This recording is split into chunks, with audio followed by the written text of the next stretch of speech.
Senhores telespectadores, novamente que estamos na nossa mesa de bar pela TV Galega Imagem da Cidade, trazendo blumenauense para contar a respeito de sua vida e sua atividade.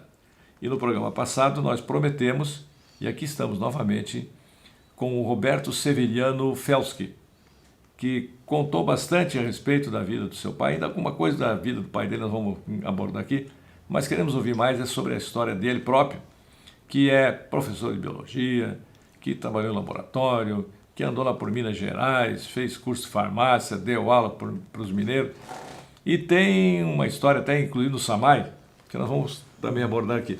Tudo bem, Roberto? Tudo bem, estou muito feliz de novamente estar próximo do senhor, né, de responder as perguntas todas, né?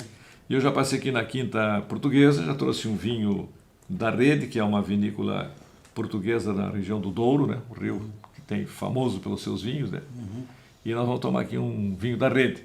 Certo. Mas o que eu queria saber, assim, você foi para Minas Gerais, você foi para trabalhar como professor e para estudar, ou foi só para estudar, ou foi só para dar aula? Como é que foi a tua... Ó, eu fiz as duas coisas. Eu fui professor, morei dentro da Escola Técnica Federal de Ouro Preto, e lá então eu lecionava programa de saúde.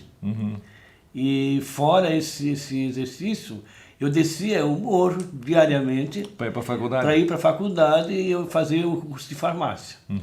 Então assim, eu tinha meu horário todinho, né, assinalado assim numa parede, o que eu deveria fazer de manhã, à tarde e à noite. Então foi realmente muito importante, porque eu caminhei bastante, e como em Ouro Preto tem muita ladeira, foi muito bom porque eu emagreci bastante. Estava fininho, estava fininho. Preparo fiz físico. E como é que você fazia para namorar, né? Nem dava tempo de namorar quase, ou era só final de semana mesmo? O namoro mesmo era assim, o sábado à tarde, que eu ia visitar a minha sogra, né?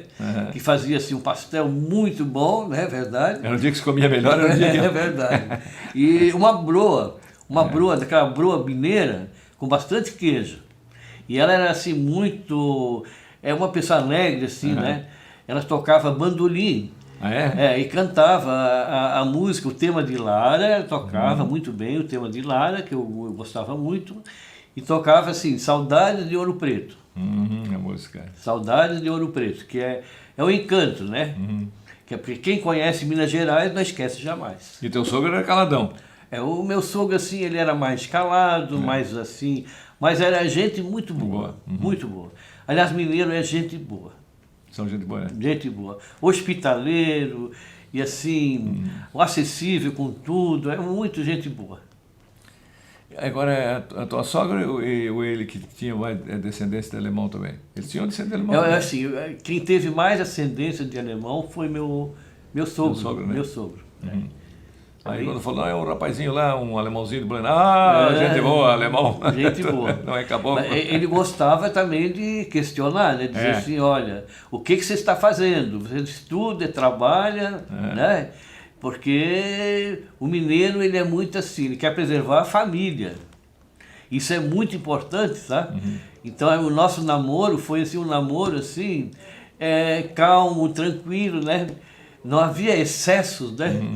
Compreende? Então, era tudo assim. E geralmente, assim, a prima da minha esposa, ela nos acompanhava, assim, né? Junto, né? Era chamada vela, né? Exatamente, né? A gente ia no cinema, né? De mãos dadas, né? E era, assim, um namoro à moda antiga, né? Isso. Não, o tempo é muito respeito, né? Respeito, né? E aí que não respeitasse. E se não respeitasse, logicamente, né? Que a família era tudo. A família, para mim, aliás, eu preservo assim a família, eu acho que família é tudo na vida das pessoas. E como é que se deu lá? Porque o mineiro, ele é muito assim, até rigoroso, né? Na vestimenta, né? O pessoal tem... Exatamente. Tem uma liturgia do cargo até, né? Sim, se era professor, tinha que ser professor. Então, assim, por exemplo, tinha que andar assim com uma indumentária, assim, com uma camisa de manga comprida, né? Uma calça e com sapatos bem engraxados, o cabelo bem penteado, né? E até engraçado que tinha um cidadão que era um coordenador de ensino lá da escola, que ele só andava de gravata, terno, né? E todo dia ele aparecia, às vezes, na sala de aula. E aquilo, às vezes me incomodava um pouco, né? Pensei, meus alunos, vocês já rezaram o Pai Nosso? Então ele fazia uma oração do Pai Nosso, depois fazia uma oração da Ave Maria, né? Ele pedia licença e disse assim, pode continuar, professor. Não, a religião lá também é bem arraigada a coisa. Exatamente. Né? Bom, você vê que cidade de Ouro Preto, quantas igrejas tem lá? Porque assim, são igrejas assim, muito bonitas, é assim, um encanto, a gente vê, ficar horas e horas apreciando as igrejas, porque você vê nas igrejas a obra do Aleijadinho, com toda aquela indumentária, aquela capacidade de escultura que ele tinha naquela época, de fazer a beleza surgir naquela pedra dura, não é isso? Então era assim, era fantástico. A igreja de São Francisco de Assis, a igreja do Pilar, a igreja de São Francisco de Paula, então inúmeras igrejas que você pode conhecer, que é assim, é fantástico. A gente volta ao século XVIII, na verdade, né? Agora, sabe o que eu achei mais interessante lá? Que o que era chique lá, pelo jeito, era prata. Então tinha uma igreja lá que tinha um candelabro de prata, que era prata importada da Argentina. É chique, né? Interessante. Ouro já era tão comum que não... Comum, tinha tanto ouro lá que... Né, que o bonito mesmo era aquele prateado assim, da prata. Que a coroa portuguesa, né, ela, na verdade, ela viveu desse ouro da antiga Vila Rica, né? Sim. E é por isso surgiu os Inconfidentes lá do Tiradentes, né? E surgiu aquela revolta toda naquela época, na história. Aquela derrama, né? Derrama, né? Quando começou o Reino de Portugal, começou a cobrar 20% de imposto, né? Imagina se fosse hoje. Exatamente. É muito ouro. O Brasil é um país riquíssimo, riquíssimo. Basta visitar Minas Gerais. É verdade. Olha, rico em cultura, rico em minerais. E eu acho que Minas Gerais também tem nióbio também, né?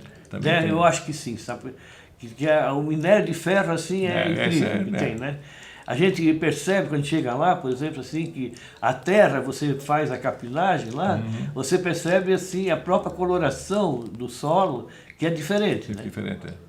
Agora o nióbio, assim, o Brasil tem 90% de reserva de nióbio, né? Muito nióbio, né? E o nióbio hoje vale mais que ouro. Muito mais. Então, assim, nós temos minerais em abundância no nosso país. Temos, assim, uma floresta, assim, encantadora, né? E nós temos água, olha bem, água doce no mundo, não tem tanta água doce como tem no Brasil. E eu, assim, eu tenho uma paixão pela água. Se você trabalhou no SAMAI, né?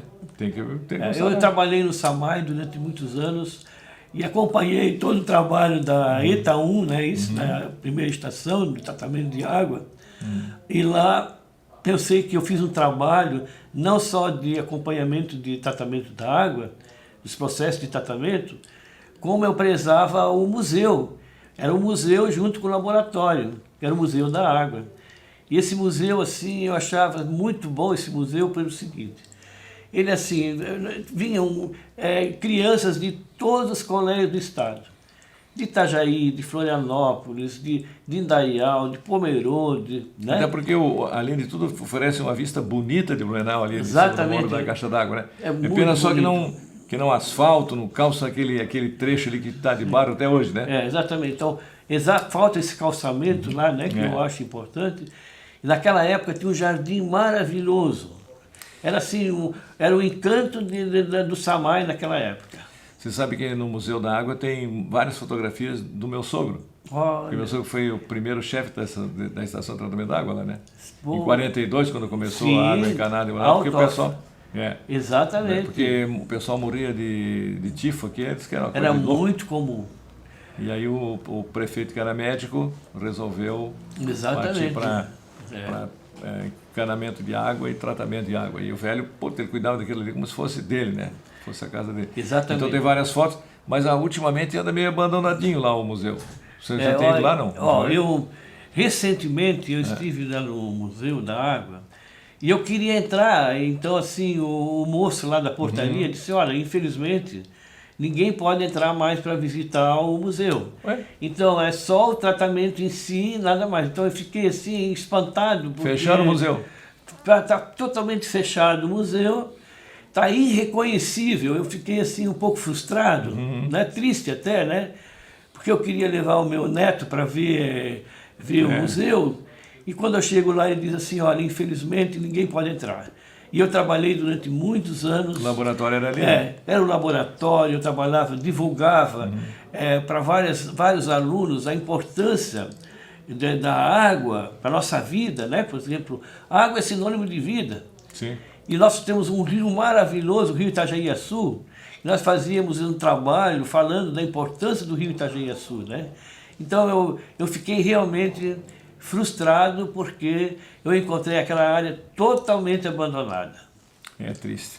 Agora, você trabalhou na ETA 2 também?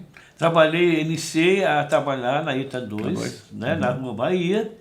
Lá, então, eu fazia só o controle, as análises que a gente faz, assim, de turbidez, de oxigênio consumido, de pH, todas as análises que a gente costuma fazer na água, eu fazia lá na ETA 2.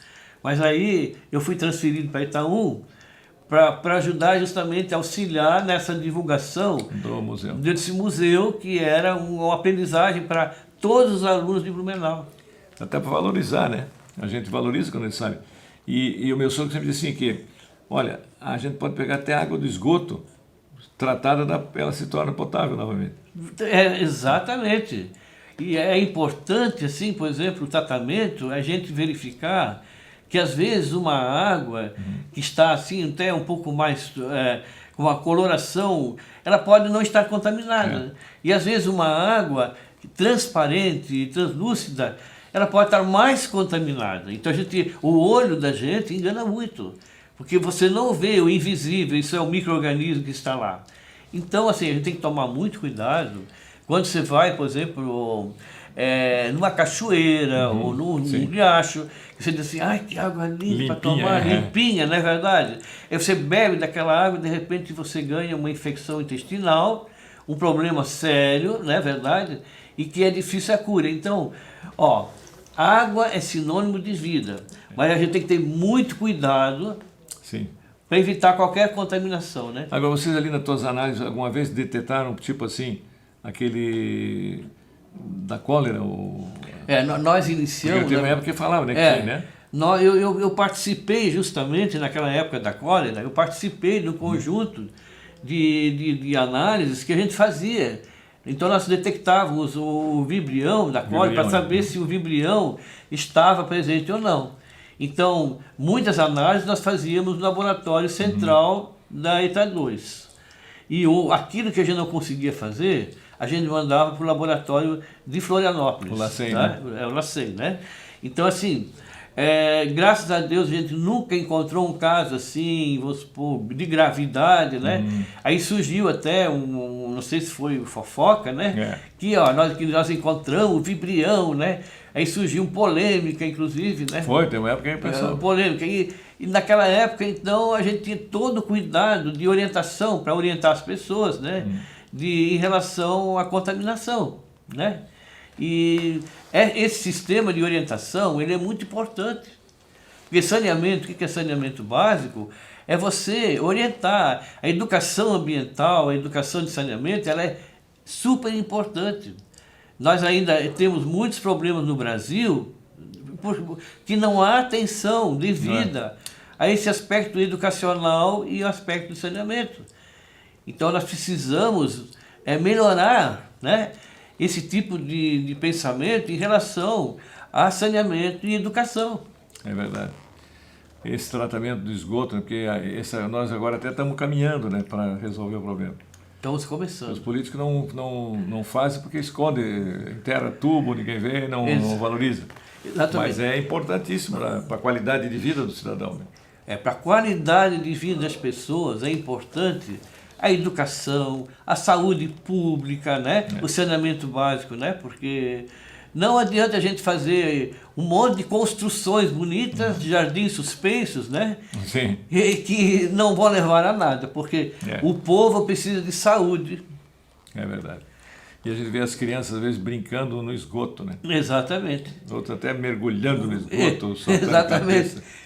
Graças a Deus que elas têm um anjo da guarda, né? Sim. É verdade.